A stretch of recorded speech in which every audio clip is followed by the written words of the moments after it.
All right, we are live. Welcome to the final review for Darkside of the Ring. Owen Hart and the Road Warriors. Let's go ahead and get into the Owen Hart story first, because there's a lot that I'm sure you have to say, and what I have to say, and I gotta say that was not as strong as the previous episodes. I did feel that they were tremendously biased.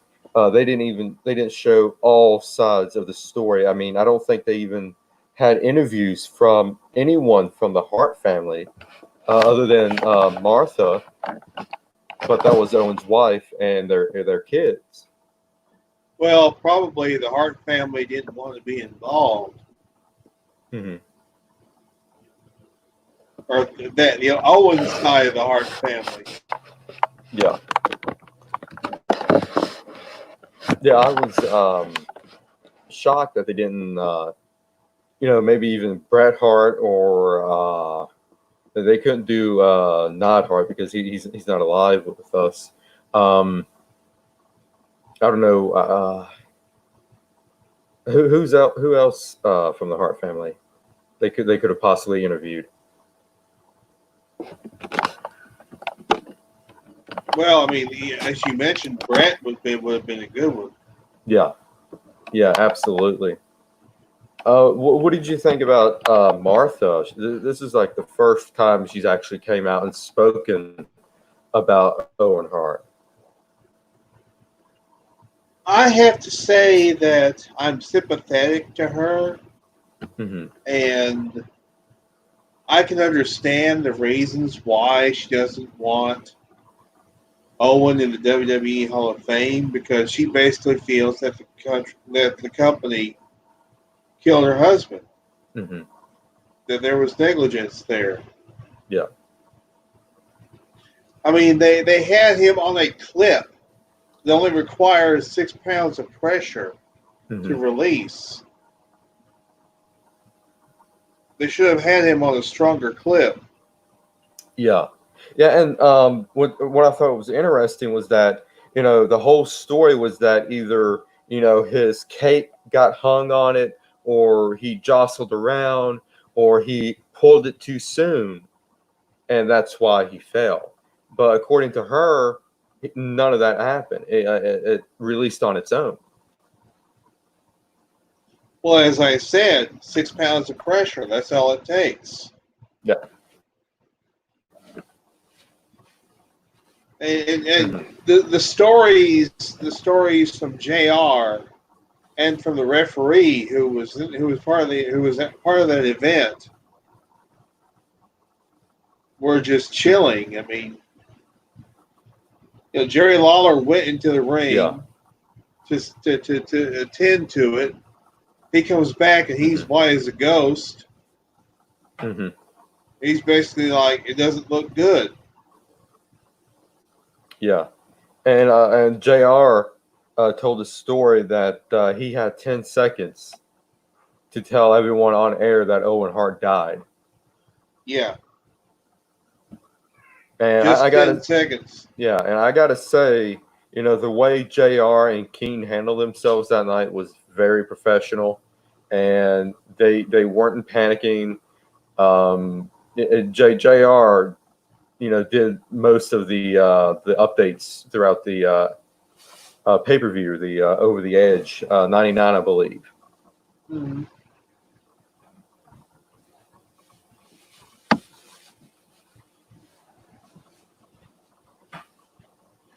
Thing is, Owen had a future in WWF. Yeah. He could have been potentially the champion at some point. Oh yeah, and they also touched it a little bit with the up and coming stars that was on their way into the company: Eddie Guerrero, Chris Benoit, Kurt Angle. All these people that Owen could have had matches with that we didn't get a chance to Mm-hmm. see, and which would have been fan. I mean, Owen Hart versus Chris Benoit and Owen Hart versus Eddie Guerrero.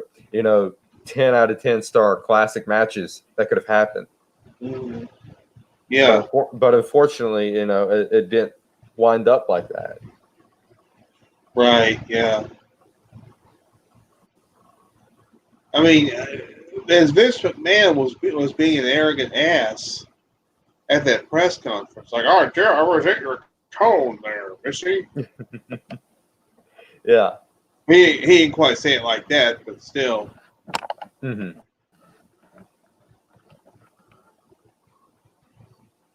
He was being an Yeah, arrogant prick.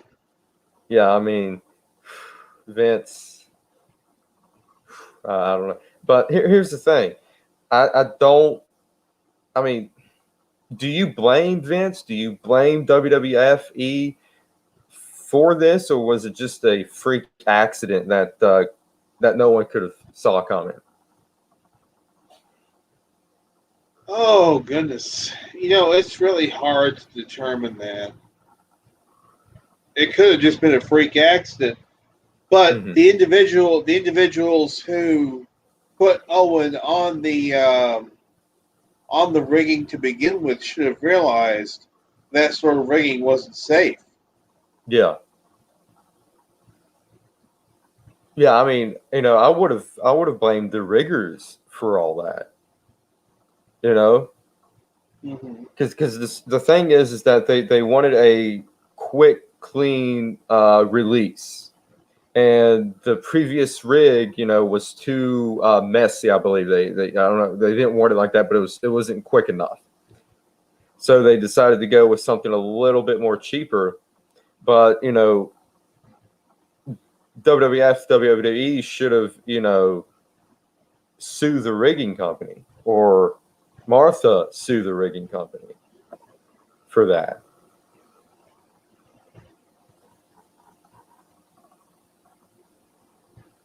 Yeah. Well, the thing is, WWF should have sprung for the more expensive rigging Mm-hmm. company. I mean, why they Yeah, didn't, especially knowing that particular clip only releases with 6 pounds of pressure. mm-hmm. It was used for sailboats. Yeah, That's the type of clip they use for sailboats. yeah, yeah. To release the mass of Mm-hmm. sailboats.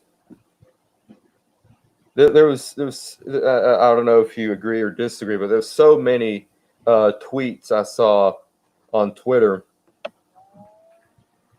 saying they blamed Vince McMahon for his death. They blamed WWE for his death. They blame Vince Russo for his death because he came up with the idea of him coming down from the rafters.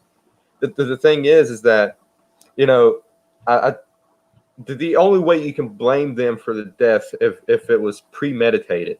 If Vince knew the rigging wasn't going to work, if WWF, WWE knew it wasn't going to work, and it seems to me they didn't know it wasn't going to work, or they didn't think it was. They didn't realize it worked or not going to work. So I don't think you could actually say Vince McMahon killed Owen Hart, when in reality I just don't see that. I think it was just a freak accident that nobody could have foresaw, and that maybe the riggers could have said, hey, listen, it's not going to work. Or maybe even if they tested it out on somebody, it doesn't even have to be Owen Hart. It could be someone the same height and size as Owen, and test it out and see if it worked or not.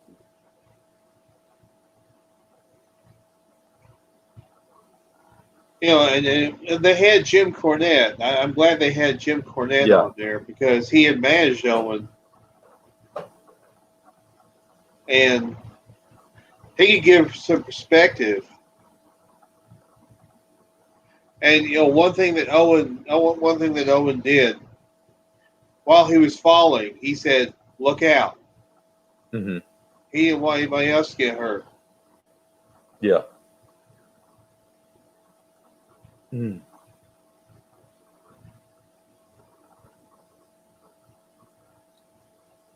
He was, I mean, people said they heard him screaming. They heard him screaming. He was probably screaming, "Look out!" Yeah. Yeah, I think he probably knew that it wasn't going to wind up good. And he knew he was done, but it's like he was screaming, "Look out!" And Yeah. that referee said that he had a hold of the top rope, and he felt the rope, the bow or bow. Oh yeah. And those are the thick ropes too. Uh-huh. I don't. Are they the cable rope? I don't think they use the cable ropes. I think they use actual rope. I think so. So yeah, that that force on that rope to make it bow like that. God, they actually took Martha up to the catwalk, and we actually saw them actually looking down, and that was a scary height. Mm-hmm. I think they said it was about 10 feet, maybe a little bit higher. Oh, much higher than 10 feet. Oh yeah. I'm not sure what distance Owen was from the ring when he fell. Yeah. I think it was like 100 feet. I think it was maybe a little over 100 feet. Because the clip just, I guess, just released. Yeah. Yeah.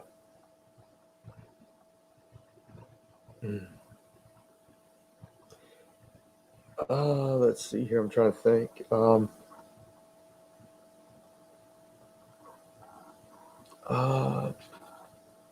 one thing that happened was Owen talked to his son Oj. Yeah. It said, "You take care of your mother."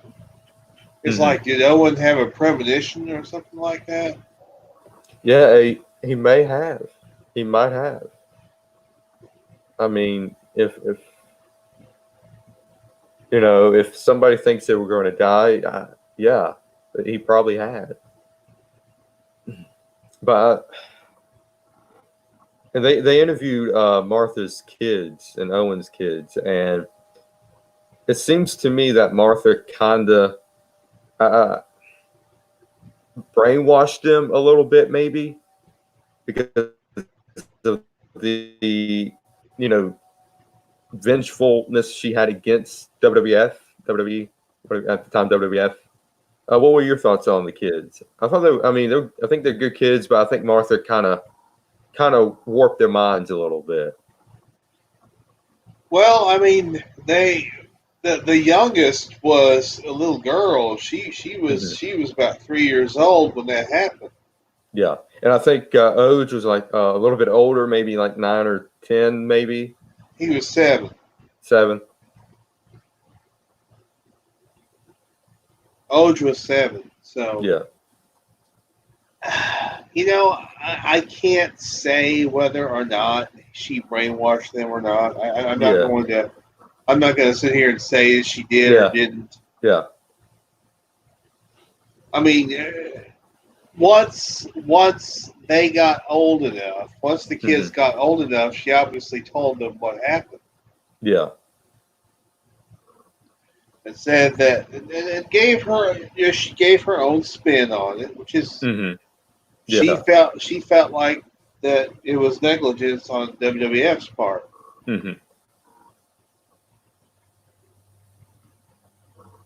Now, whether it was negligence on WWF's part or negligence on the part of the rigging company, who knows? Yeah. Yeah.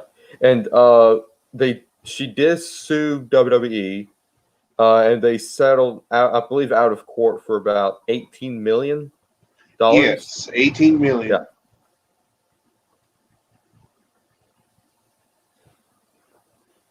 Yeah. She's a doctor. She's. And it was Vince McMahon that called her, and she thought at first it was Owen ribbing her. Because Owen was a prankster. Owen would call and impersonate others. Oh yeah, I've heard Jim Cornette has told so many stories of that. Didn't he actually call somebody in person and actually impersonated Vince? I think so. Because I think I've heard that story, but I cannot remember for the life of me that who he called and impersonated as Vince.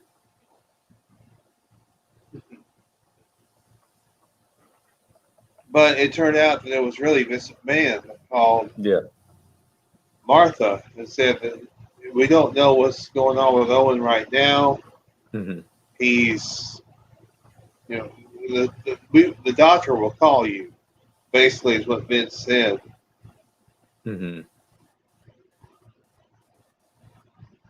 And the doctor called her, and that's when he passed away. Yeah. Mm-hmm. Yeah. So I think as soon as he fell, in the ring, I think he was still alive at the moment, and then he died when they went to transport him to the hospital. I don't know if he was still alive or not, because Jerry Lawler acted, had a perspective as if he was looking Yeah. at a dead person. Mm-hmm. And I read in JR's book, I got JR's book, Under the Black Hat, Mm-hmm. and he writes about Owen in there. He writes about that night. Mm-hmm. And he said that Jerry Lawler was white as a ghost. Oh yeah. Yeah. Yeah. You You know, could they tell. talked. They talked to the Godfather, and D'Lo Brown. D'Lo was on there. Mm-hmm. Oh yeah, yeah. Because he had the match with the Godfather, I believe. Yes, he did. He as the Blue Blazer, he was going to have a match with the Godfather. Mm-hmm. And Godfather said Owen was blue. That's how bad he looked. Mm. Yeah. He was blue. When they took him backstage, when they wheeled him backstage. Mm-hmm.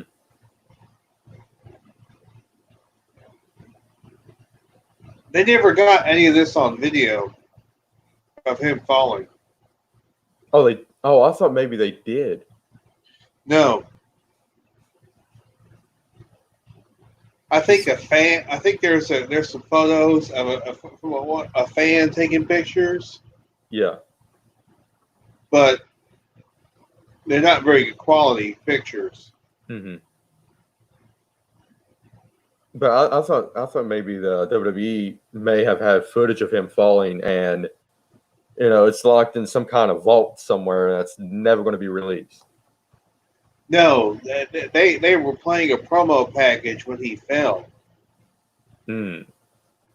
They were playing a promo package for the match. Yeah. But what about the cameras inside the building? I don't think they were filming. They I don't know. Maybe they do have footage. I don't know.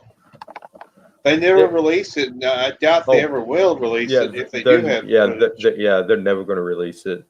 I think maybe if Martha takes him to court or something, and she gets them to play the footage in court to show what happened, maybe that'll be most likely if they release that in court, but they won't release it to the public. It's if they have footage now, it's going to be in a vault somewhere, never to be seen, never to be released. And they never released Over the Edge on VHS or on DVD. Is it? I don't know if it's on the network. I don't know. They might. It might be on the network, but it might be heavily edited. But one thing about Owen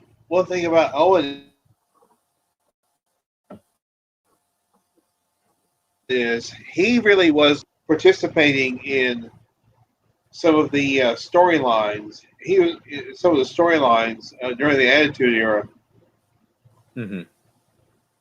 He didn't want to make it seem like he was having an affair with a woman. Yeah.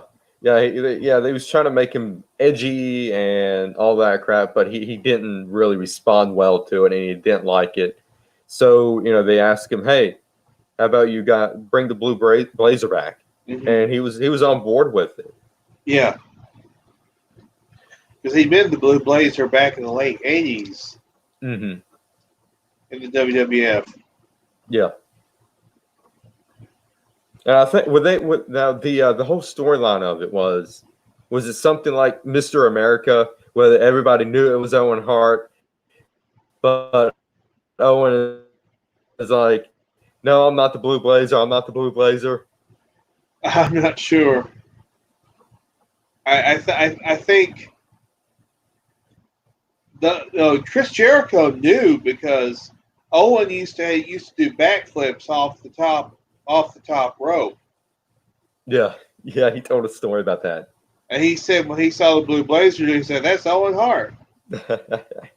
And by the way, can we give proper credit and full praise to Chris Jericho for the great narration he did on the entire season? Yeah, he did really well. I hope they bring him back for season 3. He was great. Yeah, Chris Jericho. And of course, they had him talk about Owen also, which I thought was great. Yeah, that was great. He even drew a picture of himself and Owen as the tag team champions. That's great. That is great. But yeah, they had Dutch Mantel narrate the first season, and Mick Foley did the one with Bruiser Brody. Yes, that was a good episode too. That was a great episode. And then Chris Jericho did all of this season. Hopefully they bring him back for next season. He did a tremendous job. He did. He did really good. Really great job. But yeah, I mean, and now the whole question should have the show went on? Should have the show went on? And it's like, I mean, what else could you do at that point? I mean, should the show went on? It's a tough decision to call. Well, a few of the boards were broken underneath the ring from where Owen fell, and also his blood was on the mat. I mean, it was a potential crime scene. Yeah. I'm going to say I don't think the show should have gone on. Yeah. That's just me. I'm just going to say I don't think the show. I think they should have stopped it. I think maybe I don't know if they did or if they didn't. Maybe left it up to the wrestlers and ask, "Hey, should we go on?" and get their thoughts. And if they say go on because Owen would have wanted us to go on, then let them go on. But if they say no, then come out and say, "Sorry, we're going to have to end the show abruptly early tonight because of the accident." Maybe give the audience, the fans, maybe a half refund, refund them half their money back, and then have the matches on with Raw or I believe was SmackDown on at the time. I don't think SmackDown was on at the time. It wasn't on. It had premiered as a pilot. Yeah, but it wasn't. In April. It premiered as a pilot, but it wasn't regularly on yet. Yeah. So maybe do like another pay-per-view or have the matches on Raw the next night. Mm-hmm. But I think they should have just left it up to the wrestlers in the back and asked them if they should have went on or not. I think the Owen match, the Owen Godfather match, or Blue Blazer Godfather match, was like the fourth match on the card. I think they already had like 3 matches previous. Yeah.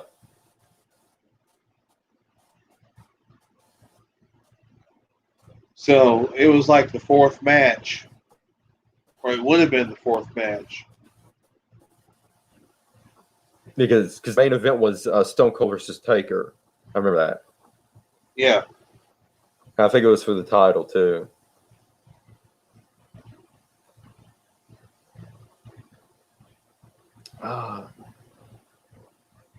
But I think that's pretty much it for the Owen Hart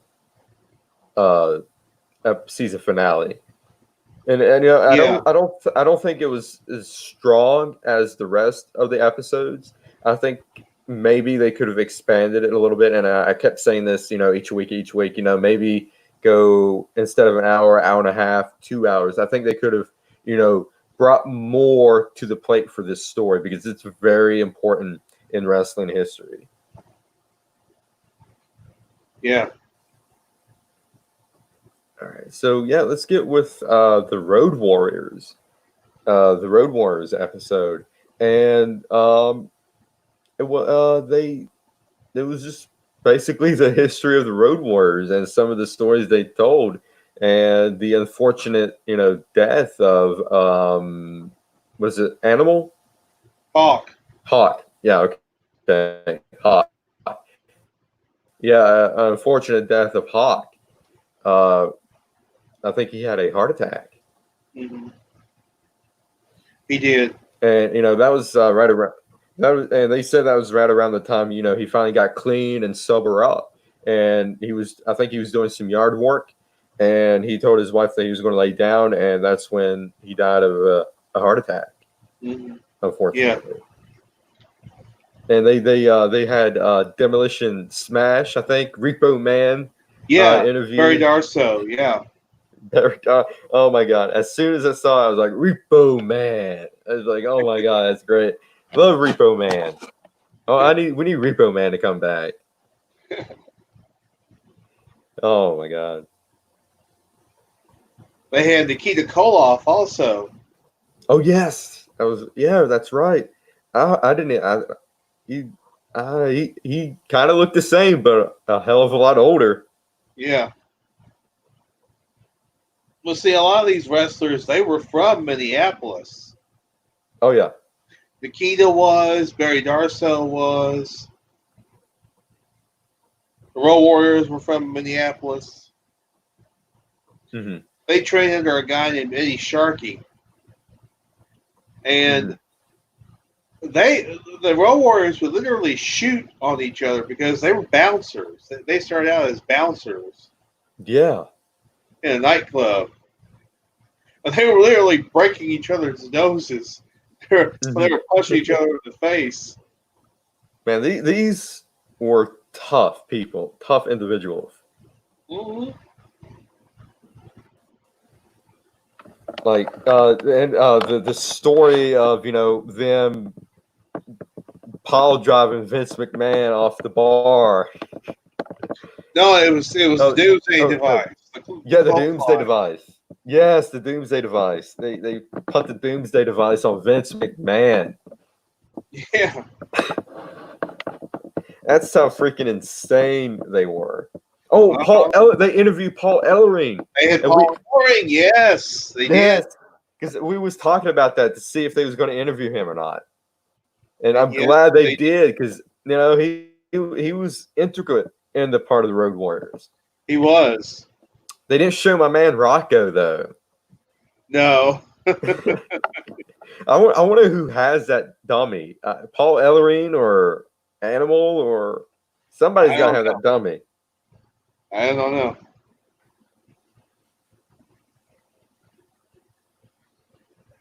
But they had Paul Ellering, and he talked about. Well, he and Animal talked about some of the things that Hawk would do. Mm-hmm. But Hawk would literally go off for days at a time, getting drunk, getting high. Mm-hmm.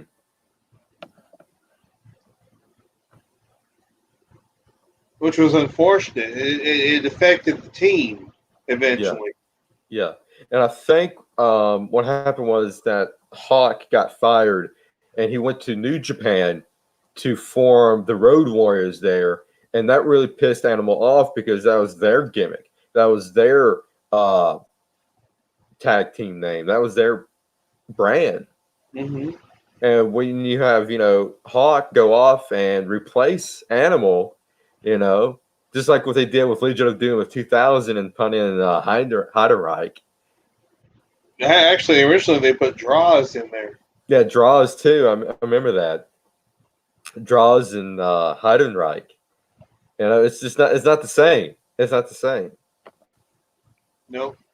And then they touched on the whole storyline that WWF did with Hawk, Animal, and Draws, where he, falls off the Titantron. They use his drunk and high and all that as a storyline. Mm-hmm. Actually, Draws pushed him off. Yeah, that's right. And I think they was gonna, like, the whole storyline is that Draws was, like, jealous, and he wanted to get rid of Hawk or something, and he tried to kill him. Or it was stupid. Hmm. It was stupid. That should have never happened. I agree. And at the time, WWF, the Attitude Era, they're trying to make everything, shocking, and attitude and all that nonsense. But some things you just don't do. There's some things you just don't do. Just like Hmm. with the whole last call of Scott Hall in WCW. You just don't do that. Yeah.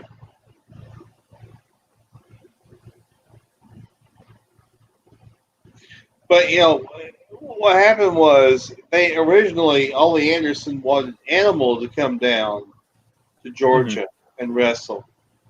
Yeah. So Animal wrestled by himself because Hawk had gone to Canada, Hmm. and then eventually Ole Anderson sees the picture of Hawk. He says, "Who's that?" He said he thought it was Animal at first, Hmm. and Animal's like, "Oh, there's two of us. There's me and there's Hawk." Yeah. Oh, he's like, "Oh, wait a minute. We could make a tag team out of you guys." So they brought Hmm. them down to Georgia and made them into a tag team, the Road Warriors. Yeah, and they showed a photo of them without the whole paint and everything. They look like bikers from Village People. They did. And I'm so glad they changed their look, because that would have not lasted. That would have not lasted as nearly as long enough as the Legion of Doom / Road Warriors. Hmm. And the one thing they had the idea to do was for Hawk to shave his hair into a mohawk, Hmm. two double mohawk, and an Animal have a single mohawk, and they can plug themselves in. Hmm.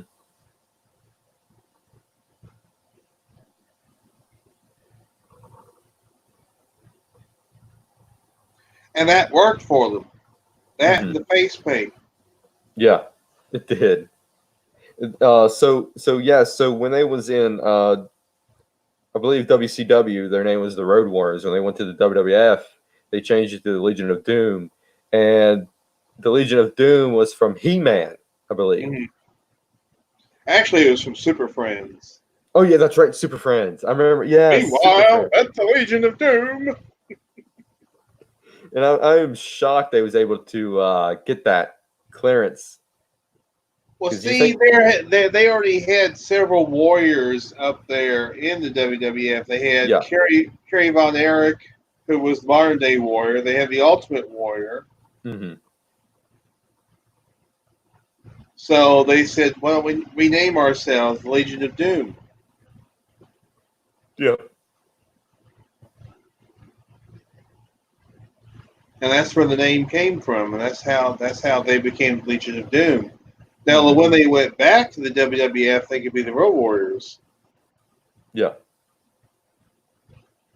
I remember, gosh, I remember it was 1997. It was the Raw where ECW invaded Oh WWF. yes. Yeah, I remember that. And all of a sudden I hear that familiar, "Oh, what a rush." I'm like, oh my gosh, the Road Warriors, they're back in WWF.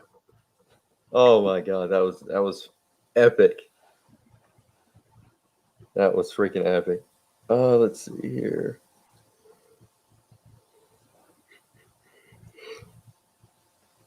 Uh, I'm trying to think if there was anything else. Yeah, not a lot of not a lot of information that people had already knew Right. was in the documentary. I Hmm. think, because I think, if you're a wrestling fan, you would have known that they put the Doomsday Device on Vince. You would have known about the whole storyline they did with Hawk, Animal, and Draws, and then pushing him off the Titantron, and him I believe did he relapse? Was he clean first and then relapse? No, he was clean. Okay. He didn't relapse. Yeah. So yeah, and I think not a lot of new information came out in the documentary. I think it's pretty much, if you weren't a wrestling fan, it's probably stuff you didn't know. But if you were a wrestling fan like Henry and I, we pretty much know the whole story. All right, so I think that's pretty much it on both of those documentaries, and yeah, I gotta say, season 2 was really good, and I cannot wait for season 3. And so let's talk about what possible episodes they can do for season 3. We talked about last week, Andy Kaufman. Yes, Andy Kaufman. Yes, for an episode, and what's season 3 without the loose cannon Brian Pillman? That's what they haven't done yet. Yes, we need Brian Pillman. I love Brian Pillman. I love his loose cannon, and I cannot wait until we hear the story of Pillman's got a gun.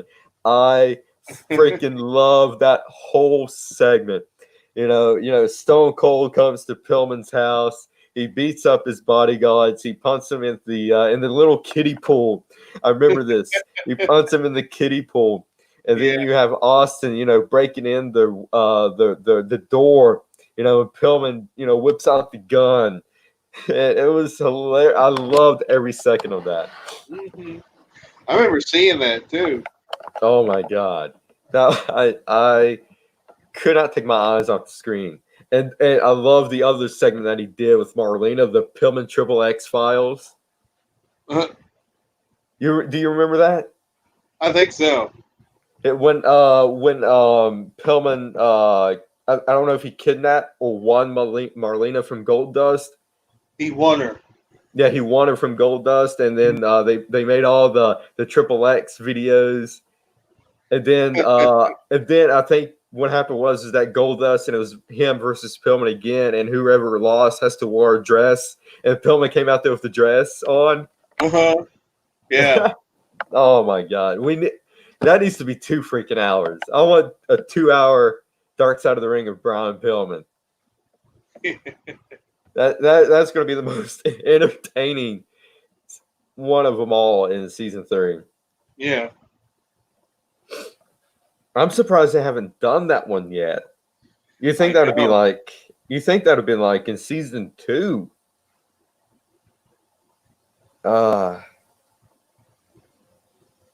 Who else can they do in season 3?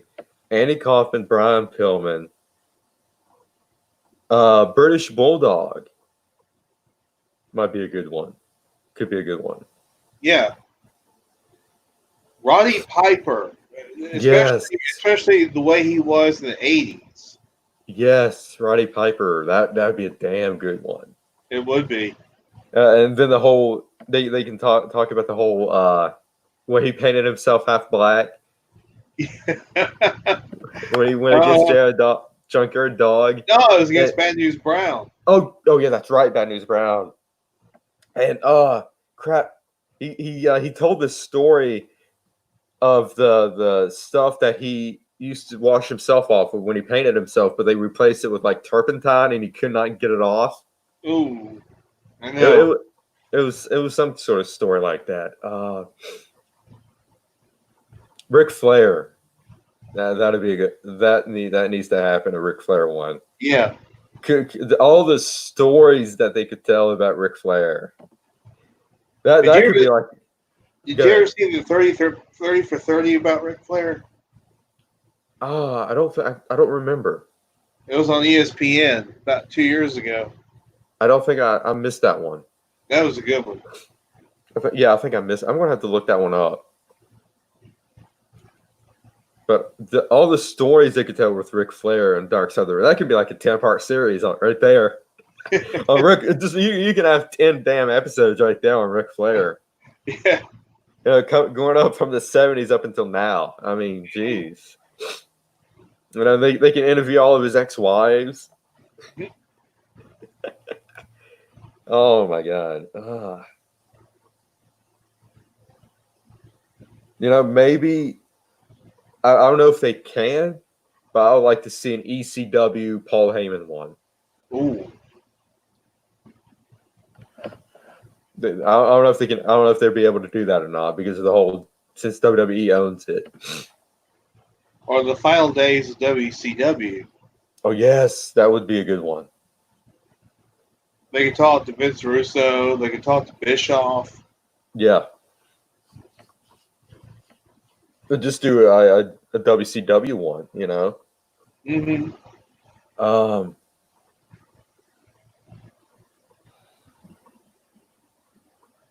I'm trying to think maybe who else they could do.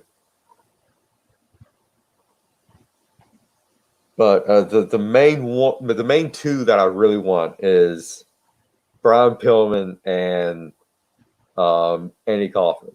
Yeah, That's the main two I want. that would be great. Yeah, those two right there would be really great. Mm-hmm. So let's talk about the Wrestlemania matches. I watched 3 of them. Yes. I watched the Boneyard match.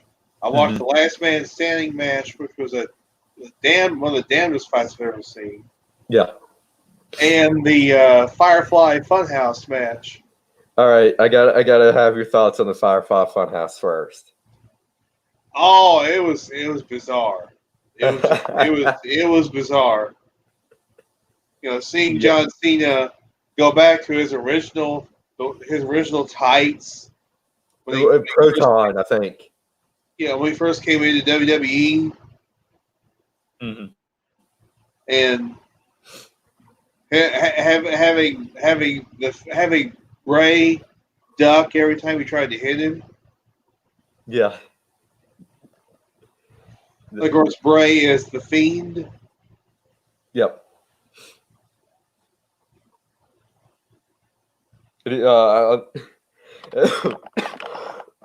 Coronavirus.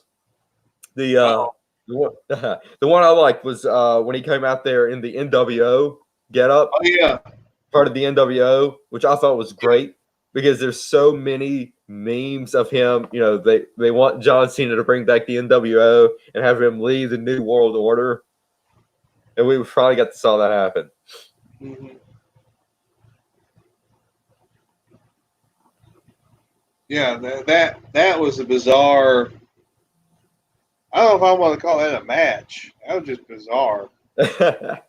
Yeah, I don't. It's not a match. I don't think it was an actual match. It was more of a. Damn, I don't know what to call it. More of a movie. Yeah, more of a movie. More of a movie. Yeah. Much like the Boneyard match was more like a mini movie. Mm-hmm. Yeah, and I love I think the Boneyard match was like the strongest of the 3. I think so. Love the Boneyard match, start to finish. Undertaker brought his badass Taker gimmick back, Mm-hmm. and it fit. It fit with the match. I mean, I don't think you could have done this with the Undertaker. This you could not have done with the Undertaker. With the Dead Man. Yeah, you could not have done this match with him. It had to be the American Badass Taker. Mm-hmm. That's the only way that this could have worked. Because, during the match, there was vocal. It was vocal. You had, Undertaker, calling AJ by his actual name. Hey, Alan, we're going to get real, Alan. We're going to get real. And I love, I love the spot when the Undertaker hit his forearm with the on the hearse, and he started bleeding. He was like, damn it!" And he wrapped his hand up. Mm-hmm. That was great. But go ahead and tell me how you feel about that match. It was good. I liked the Boneyard match. Yeah, I liked it. It was something different. yeah. It was a twist on the Buried Alive match. It was, yeah.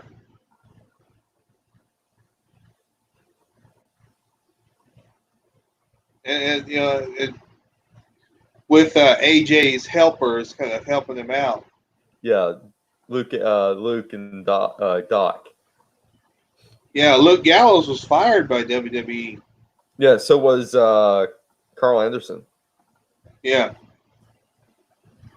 Yeah, Luke Gallows and Carl Anderson. And I love the Druids. You know, the Druids. Oh yeah, the It was Druids. like, yeah, there was like about 5 or 6 of them, and Undertaker took them out. Yep. And then the last man standing match. Wow. The only thing that was missing from that last man standing match was JR calling it. Oh my God, that would have been so beautiful. It would have been. That would have been so. Unfortunately, he's with AEW, but that would have been so freaking beautiful if JR would have called it. Mm-hmm.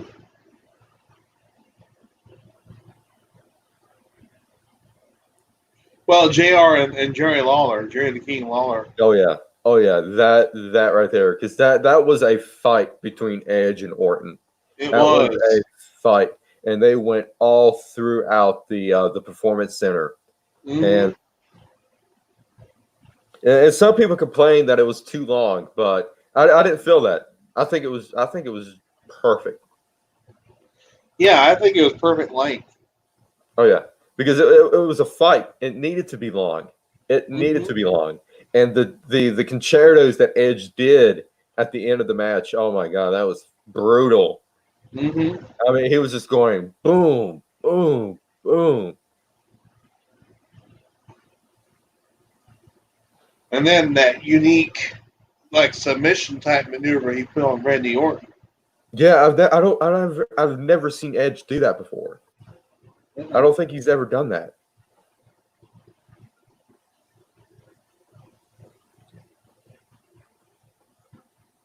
It's like where you grab him like this. Mm-hmm. Now, there was one spot everybody took notice. It was the gem spot, and people compared it to Chris Benoit, where Orton kind of hung Edge with the rope with the Oh gem, yeah. and I got to say, maybe they could have cut that out, and the reason why was because like a few weeks prior to that, the first episode of Dark Side of the Ring aired, and it was the Chris Benoit. Right. And it's fresh in everybody's mind at the time. Now, had they not aired that prior to Dark Side of the Ring, I don't think there would have been that many connections. I think I think since they aired it after it, they could have kind of cut that part out. They should have cut that part out. Yeah. All right, so I gotta ask your famous ranking. What did you rank the Last Man Standing, Boneyard, and Firefly? Boneyard match. I'm going to rank that at 9.5 out of 10. Oh yeah, I completely It was agree. tremendous. Last man standing would be a 9, a good 9. Yeah. And the Firefly Funhouse match, I'd say a 9. All right. I gotta agree. I gotta agree. In that order: first Boneyard, Last Man Standing, and then Firefly Funhouse. And speaking of which, Money in the Bank aired, I believe, a week ago or 2 weeks ago. It was a week ago. Yeah, not this past Sunday, but last Sunday, the 10th. And the whole premise of the Money in the Bank was that they're going to climb the corporate ladder, and both the men and the women's matches were in WWE headquarters. And oh my God, that was insane. It was crazy. And you have to watch it of how crazy it is. It was. So yeah, they started out, and they didn't start out on the ground floor. They said it was going to be on the ground floor, but the men started in the gym and the women started in the ground floor, and they just battled their way up. And there was a spot where Daniel Bryan and AJ Styles was fighting in Vince McMahon's office, and he was in there. He was in there, and Vince got up and told him to get out. And the funny thing was is that AJ motioned to Daniel Bryan to fix the chairs because they messed up the chairs going in it. It was like they fixed the chairs and they left. And it was great. It was great. It was fun. It was great. And I got to give it 9.5. I wish it was longer. I wish it could have been longer. You probably already know who won the money. I don't know if you know who won the Money in the Bank or not. Oh gosh, who was it? Oh, I'm trying to remember who. Was it Otis? Yes, I wasn't going to tell you, but yeah, it was. Because I heard Jim Cornette talk about the. I've heard Jim Cornette talk about the Money in the Bank. Yeah. Match. Did you hear the Jim Cornette talk about the comparison of Otis to Dusty Rhodes? I haven't heard that one. Oh my God, you need to listen to that one. That is hilarious. And then, I have heard his take on Becky Lynch getting pregnant. I did hear that. Yeah, I did hear that too. What do you think about Becky Lynch getting pregnant?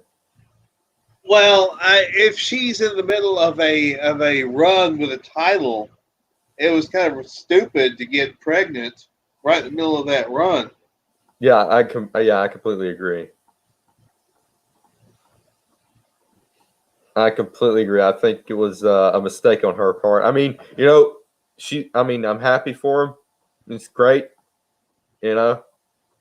But I think maybe she should have waited. I don't know. I don't know if it was planned or not. It might have been an unplanned thing, and it just happened. But if it was planned, I think maybe they should have taken the belt off of her, write her off somehow. But yeah, I mean, But it's good on her. She's going to miss like almost a whole year though, probably even more. Mm-hmm.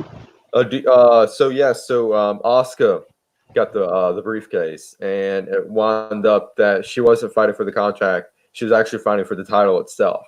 So Asuka's the champion. Yeah, that's what I heard. And then she made the announcement of she's pregnant and she's leaving for a while. Mm-hmm.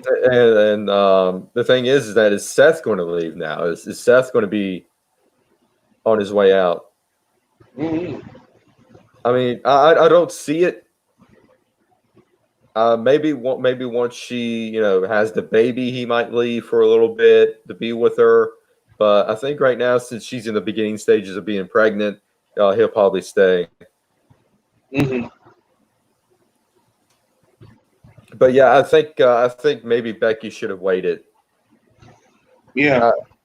Waited, have some money saved up so that she can provide a decent life for the baby. But it's her business and it's our opinion. It's her business. It's our opinion.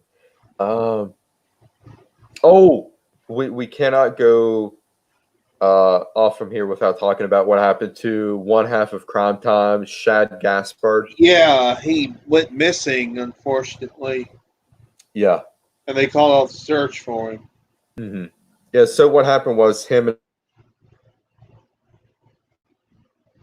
and a riptide came, and the lifeguards came. He instructed them to save his son first, which was, huge props on that. That was him being a man on that. And then, unfortunately, the riptide, took him under, and they couldn't find his body until I believe yesterday. They found his body, and it's tragic, but I am so glad they found his body because it puts everybody at rest. They did find his body. They did find his body, and they found a body, and it was confirmed to be him.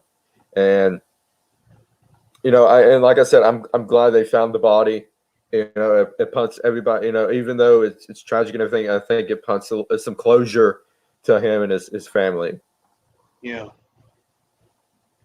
He was 39. And I loved Crime Time, you know. Mm-hmm. Money, yeah. Yeah. What was it? How did the entrance go? You know, it was like Papa 40. Crap, how did it go? I don't remember. I got to look it up now.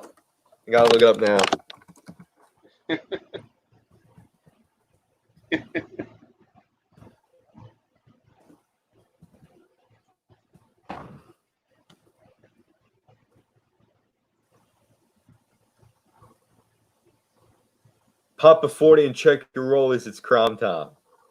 Yeah, that's it. Yeah, the guy in front of Papa 40, check your rollies. It's Crime Time. Mm-hmm.